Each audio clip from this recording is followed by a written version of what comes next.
আরজি কর medical college. 1886 সালের প্রতিষ্ঠার পর এর নাম যে কতবার পরিবর্তন হয়েছে তার ইয়ত্তা নেই। কখনো ক্যালকাটা স্কুল অফ মেডিসিন, কখনো বা বেলগাছিয়া মেডিকেল কলেজ, কখনো আবার বাংলার গভর্নর লর্ড কারমাইকেলের নামে কারমাইকেল মেডিকেল কলেজ। কিন্তু 1948 সালে নাম বদলে করা হলো ডাক্তার আরজি কর ওরফে ডাক্তার রাধা গোবিন্দ করের নামে। আসলে তিনিই ছিলেন এই হাসপাতালের প্রধান রূপকার। বিলেত থেকে ডাক্তারি পাশ করার পর দেশে তিনি একটা জাতীয় চিকিৎসা প্রতিষ্ঠান তৈরি করতে চান, আর তার ফসলই ছিল এই মেডিকেল কলেজ।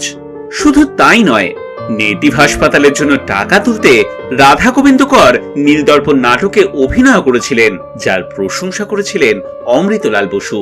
দীনবন্ধু মিত্র এই নীলদর্পণ প্রকাশ পাওয়ার আগে বইটির প্রুফ দেখে দিয়েছিলেন রাধা গোবিন্দের বাবা ডাক্তার দুর্গা দাস কর।